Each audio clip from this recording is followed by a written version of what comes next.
Brian Follin, 35, full-time student slash part-time, AirForce Reserves, working on and off here and there, different internships this summer, but just, yeah. That's awesome, man. Thanks for joining me today, Brian. Right now you said you're in Fort Worth? Yeah, took the weekend, go visit some family, mom's birthday, so we thought we'd come up and hang out. Plus, there's a pool here, so I was like, gonna get used to that. Well, man, I appreciate you jumping on this. I want to kind of dive in. You did the 6-week challenge. I think you started, was it February? Yeah, February, because we ended it. The last week or so was right when the gym shut down. Yeah. So let's go back to kind of before that. Like, what led you to come in, and really where were you? And we talked about this when you came in for your consult. For anybody who's listening, like, where were you at in your life that made you think I need to do something? Yeah, well, I think it really was, like I said, I'm in the AirForce Reserves. And so it was really at a certain point, I was coming up to my annual PT test. And I can always do the run and push-ups and sit-ups. Push-ups as a tall guy always was, my kryptonite. So being 6'8", 9", it's really, long arm span. But this time, what really got me was the waist tape. And I was getting worried, like, I'm a pretty much tall, skinny dude, but I have that beer gut, that tire, that I was like, getting kind of concerned. So that's really what. Was it like a waist measurement, or what was the waist tape? Yeah, just a waist. Part of it, it's push-ups, sit-ups. You have a minute for each, and then you have to do a timed run, and then they do a waist tape. So anything over, I think 35 inches, you start losing points. But then at 39, it's an automatic fail. 38, 39. So I was getting close to that, and I was getting worried. Automatic fail. So it doesn't matter how. Wow. Yeah, it doesn't matter. But I guess if you can't, if you don't have that waist, usually you're probably not going to be running very fast anyway. Yeah. Your sit-ups and push-ups might be struggling. But yeah, that's what really got me thinking I really let my fitness go. And so give me kind of a wake-up call. Yeah, so give me an idea as to your background. So were you fit all throughout your younger years? Well, I played sports in high school, basketball, baseball. I don't think I would be allowed to go to that high school if I didn't play basketball. Yeah, you're like 6'10" or something. Yeah, I think 6'8", 6'9", I think officially. So yeah, but I enjoyed it. And then, I left high school because I, thought I was too cool for school, and I thought I knew better. So I stopped playing sports and ended up dropping out of high school because I, obviously knew better than everybody else. But then that's really when fitness kind of dropped off. I was, working odd jobs, hanging out, partying too much, just kind of gave up on it. I was still kind of fit just because, I had a good metabolism, but, on and off, I'd have spurts of trying to get back into shape and doing stuff of my own. And it wasn't until about 24, when I was about 24, when I really decided to figure something out. And that's really when I started pushing to get fit, because I was looking to join the military. And I knew in order to make it through, I think at that point I was probably, 23, 24, I was probably, the biggest I ever was. Still wasn't big, but, definitely got that excess fat and excess, I was smoking and drinking and, having too much fun. Do you remember what your weight was at that point? I don't know. It was probably about 255, around there. I don't really remember. I think right before I, got into the gym, I think I was probably around the same, and I recognized that look, and I was like, well, and I think I was about 255, 260 when I joined the gym. What always made it, because how old are you now? 35. Yeah, so over that decade of what made it so hard to kind of stick with the plan, right? Yeah, I think a lot of it was, I think my biggest thing was I would stop, I'd start a program, whether it be going into a gym or doing, P90X or Peloton or something. And then either I'd miss a while and I'd be either too embarrassed to go back in, or I just was, wasn't motivated, or something wasn't motivating me, or it wasn't a good environment fit for me. I think, the community wasn't there, or I just felt like an outsider going into this gym. A lot of it was either I would go to the gym and try to do it on my own because I was almost too afraid to ask for help. And then I felt like I wasn't able to keep up with everybody, and everyone's a meathead and I can't do all those things. Yeah. Here I am struggling with my push-ups and, proper, body weight squat. And these guys are over there lifting cars and whatnot. So did you ever think at that time to kind of hire a trainer or get on a set program? I thought about, the whole finding a trainer, just like specifically that.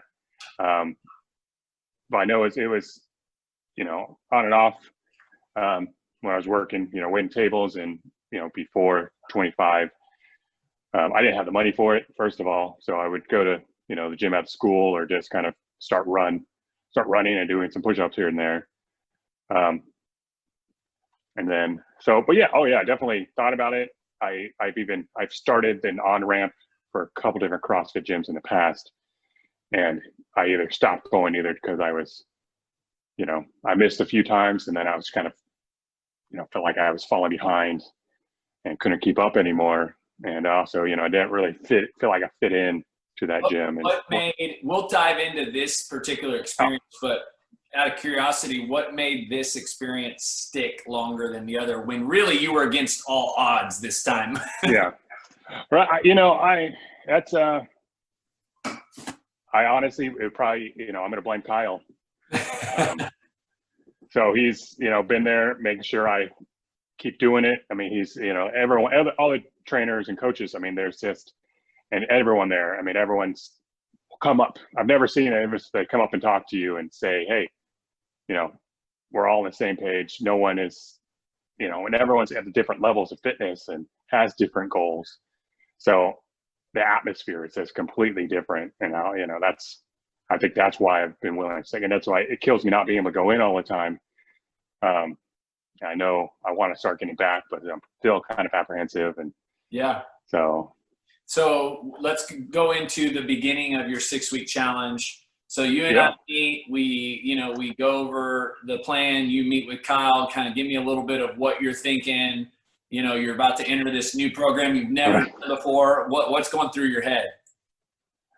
Well, I've heard of CrossFit, and like I said, I've tried it a couple times.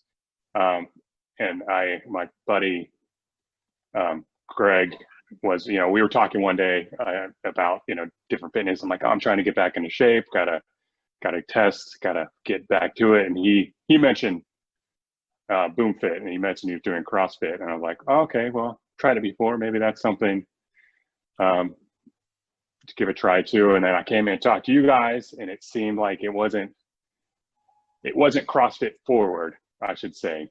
You guys it was more just, fitness, and really the meal plans and just overall fitness was what really, I think, made it feel a little more doable. Mm-hmm.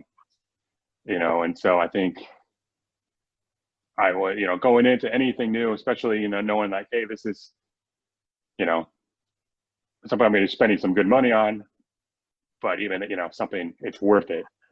I spent a lot of money on bad habits in the past, so why not spend a little bit of money towards something good? So I think, you guys alleviated my anxiety just by being upfront and saying, hey, this is what we want, and this is what you can do. And it's all about, What do you think the biggest value of the 6-week challenge was for you?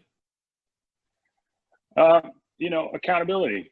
You guys check in, here and there. You guys are there. If I have questions, simple, like, hey, is this a vegetable or is this not?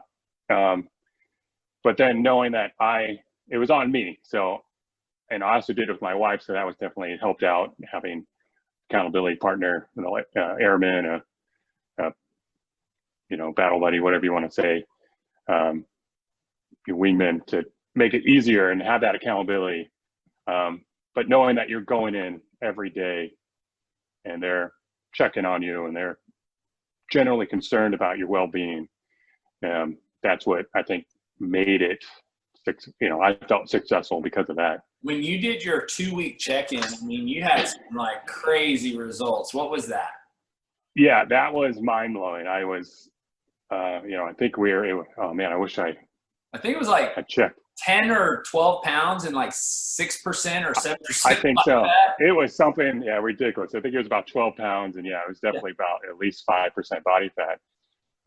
It was mind-blowing. And so, I will often say this, right? If you just eat healthy, like for a long time, your body gets rid of the fat. Like it's just like it's fact, but there are certain bodies that respond incredibly fast and incredibly well. And typically a lot of people hate those people, but there is, and I would say your body responded very quickly. How did that in your mind, like physically, how did you feel from losing fat and so much weight so quickly? I'll be honest, I didn't know. Like I couldn't, it didn't feel like I had lost that much mass. And even, I think I kind of felt better. Like it was a little more, but that was just also, I was just sore all the time. So it's hard to really feel better. Was it harder to follow the meal? Like, was it eating healthy, like a big change for you? Not really. Yes and no. It was, I think the biggest difference was the carb drop. And I think, that's one of the biggest things that we still continue is a vegetable forward meal.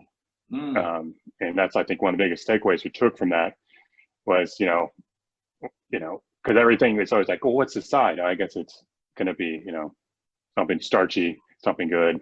Yeah. And so making that be the motivation to get through the workout, it's like, all right, you know what? I got all sweaty. I'm gross. Let's go eat some tacos. Yeah.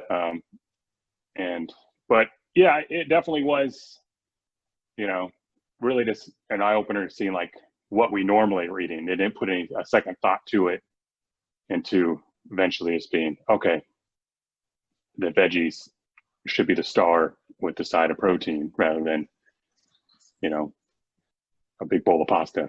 Yeah. When you started working out, was it like you started like a completely new type of exercise program you'd never done? Well, absolutely. You dabbled in CrossFit. Well, yeah. I say, you call this CrossFit, but it's hard to, say it's, that's what you hear about when you hear the term CrossFit, and then, people feel like you're throwing weights around, you're doing jumping jacks with a barbell, but I don't know. It seems simple, and these little exercises, things were sore muscles were sore that I didn't know existed on my body. Yeah. And, I think I think that was one of the first things first couple of weeks going in, asking Kyle, like, my legs are sore. Is that ever really going? He wanted to say yes, but he's like, no, not really. Do you remember your total weight loss in the whole 6 weeks? I do not, because I think we never got to do the because of the 6 week. Yeah, so I think the 4 week check-in was definitely less. I was still losing, but not a whole lot. So I slowed down. I'm not sure if this body was like, okay, we got rid of that bit, but how much do you weigh? I know. I think it was 235 this morning, around there. Yeah. So you probably lost 20 to 25 pounds. Right. And I can say, weight loss isn't my goal. Really that I want to get that body fat. So I want to, check back in with that, in a couple months, but, right now it's just staying, physical and moving, and so it's hard when you're.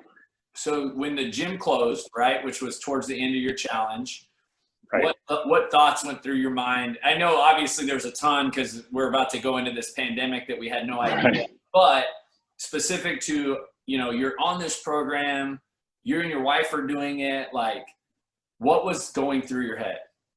Well, yeah, it was really like, how are we going to continue doing it? So we had, a little bit of equipment, some dumbbells, and that's about it. We were just really worried about like, how is this going to work?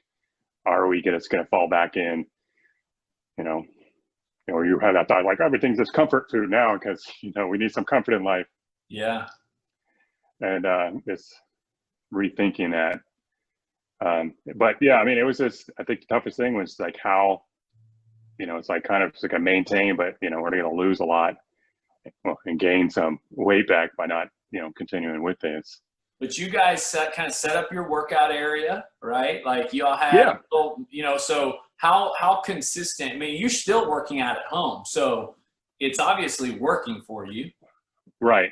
Definitely with all the new apps are helpful. I will say like, we will alter between, either like a cycling class, say for that day that's like, something's happening or maybe back's hurting or knees doing something different. So, or, the workout. But yeah, I try to do something a day, every day, trying to do something. And it's harder when, you're not going into the gym. How many days a week are you working out? I'm hitting about 5 or 6 days a week. And it's just, we have the equipment out, where the bike's in the living room, the weights are in the living room. So if they're in the corner giving us a stink eye if I don't move something. Well, and also I know I don't feel as good if I'm not working out. Yeah. I mean, it's as simple as that. 6 months ago, you weren't working out, right? So how cool is it that now, I mean, you're walking by the same, area and you're now utilizing it for workouts. So it's, I think it's encouraging to people who really wish and hope to have that level of habit or discipline, Right. And what would you say is different right now for you? I mean, do you wake up every day kind of knowing that you're going to work out and what you're going to do and what time you're going to do it? Or do you kind of go whenever it's convenient? Yeah. There are definitely mornings I wake up and I'm like, the motivation's just not there. When I was going to the gym, I was consistently trying to make the 6 o'clock class. And then, people, make sure if Craig's going to be there or we give each other, a hard time if we see each other in class and he's not there or I'm not there. So it's a little more difficult now. There's definitely times where, like I said, I wake up and I'm just not motivated to do it. Or I just started a new internship where I'm working from home and I got to log in at 7. So I wake up and I didn't feel like getting up early. So I'll do it in the evening after work. But I know it's just a matter of somewhere in the day, I got to fit it in because if not, I'm going to be cranky or it's just, it's not going to feel good and muscles tighten up more and back hurts if I'm not physical and not moving. And then I just feel bad because I feel like I let myself down. Mm-hmm. And Kyle, I know he checks the app, so if he sees I didn't check it off, then I know he's gonna. Yeah. I feel like I'm letting down old Kyle. So. How has the nutrition transition? Oftentimes, you're going from this high level of discipline with the 6-week challenge, but you've got to hover off of that high, right? And then figure out where to land post challenge. Right. The fact that you've kept weight off tells me because so many people benefit so much, like they underestimate what 6 weeks of healthy eating can do for you.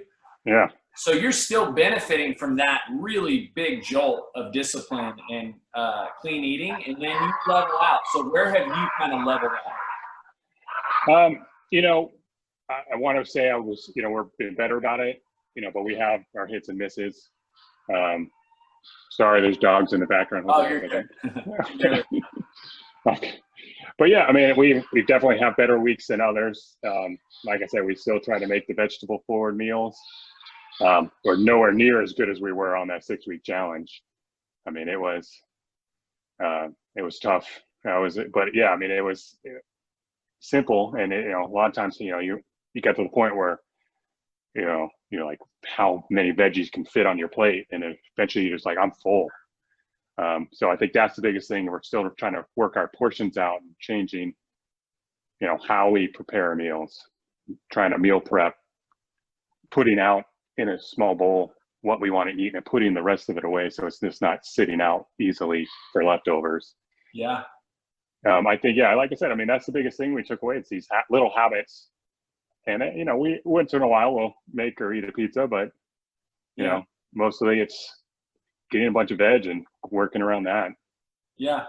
Would you say that, I mean, now, like, you're moving forward, what is your new outlook on health, fitness, nutrition compared to 6 months ago? Yeah, I don't know. That's, I think more of it's, you know, just being cognizant of what is good for us and knowing and doing a little bit more research.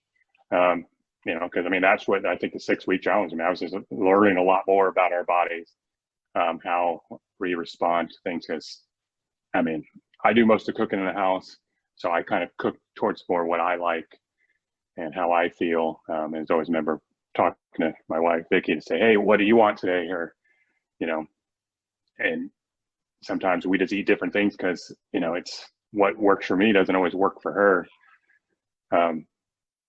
But yeah, I mean, it's this portion. I can't stress enough like how much the difference that's making for me, because I mean, I can eat. Don't get me wrong. You know, just put a bowl of anything, it'll be gone. So I have to. I know I fill up, and if there's still food in front of me, I'm going to continue eating. So it's, you know, that's I took from the challenge, is knowing. What do you have on your radar as far as like a goal or a not destination? Because I don't want to ever make it sound like you did, but like, are you cruising? Are you going anywhere? Are you just happy to be working out? You know, like, what is on your goal setting trajectory? Right. Yeah. I feel like I feel really good. I got to say that, you know, when I work out, I feel better, especially that anywhere in that day I work out, I feel better than days I like, you know, somebody came up or I was stressed or that's wasn't motivated. I definitely don't feel as good about life if I don't do that exercise. So I feel like right now, like I said, I'm not looking to lose weight. I'm really more concerned about that body fat percentage. Still working on that tire, slowly getting rid of that. But really getting that body fat down and keeping that off. You know, it'd be interesting to go back into the gym once I get to that point where I, you know, and see where I've progressed and, you know, have I lost strength or, you know, this and that. But yeah, I mean, it's just, I feel better. And I think, you know, not, you know, I don't know if I'm as older now and like needing to compete isn't really necessary for me anymore. But just knowing that I'm slowly improving and making those small little bits, those little steps of progress, that's weirdly what motivates me, I think. You know, one thing you mentioned I think is important to highlight is how, you know, you said you were sore, you know, for that first couple of weeks. And I think the part to working out, especially when you're getting started, if you haven't been, that there's just this kind of like toll that we have to pay, right? Which is that soreness, you know, you're still working out. You're probably sore still here and there, but it's still hard. But how can you speak to that for, like, I envision a guy in his mid-30s who's listening, but maybe like, you know, the first time he goes through that, it's just like, oh, this isn't worth it, right? Like, how can you mentally coach or encourage someone through that? Yeah, I always, one thing I do like about all the workouts is that there's always strength training and cardio, but there's always some sort of warm up and usually always a cool down of stretching. I always had in at least 5 minutes, just, you know, doing some weird stretches or whatever. You know, I'm always, you know, I think I'm always going to be sore. It's always a matter of trying not to hurt my back or hurt my knees. I feel as a tall person, that's another reason I work out is to, when I'm old, I want to be able to use these joints, and I feel like continue and work now. It's just the little things. Adding an extra minute of stretching at the end of everything. Whether or not I look silly, I don't know. But yeah, I don't know. And you got to look at extra ways to squat down, don't you?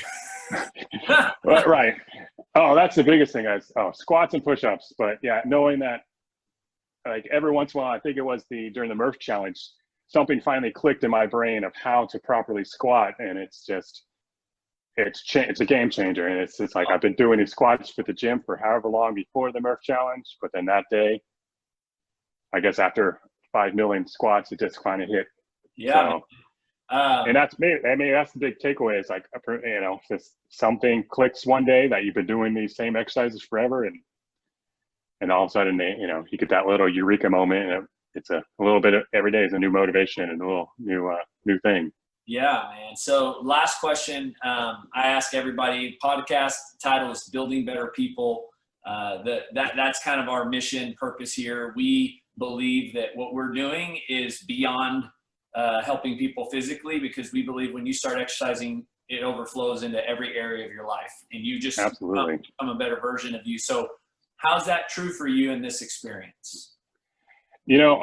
Especially now during the whole lockdown quarantine thing. I mean, I think without that, I think it was a big boost to my mental health. Of we miss going out. You just forget how much daily interaction you get by just being in public, even if you're going to class, going to work, and hanging out with friends, but just being part of something else, even if it's online with the gym. Once in a while communicating. So it's exercising in your legs and arm and all your muscles helps my sanity. And for me it works out. It's where I can zone out and I could focus on trying to breathe and remembering to breathe, and it's a reset button, I guess, for that stressful day of not getting out. So it's I'm not moving around as much because limited by your house. So it's helps me out by doing these things, and getting that variety from the gym has been a crucial part, I think, of the quarantine and just now life in general, I think.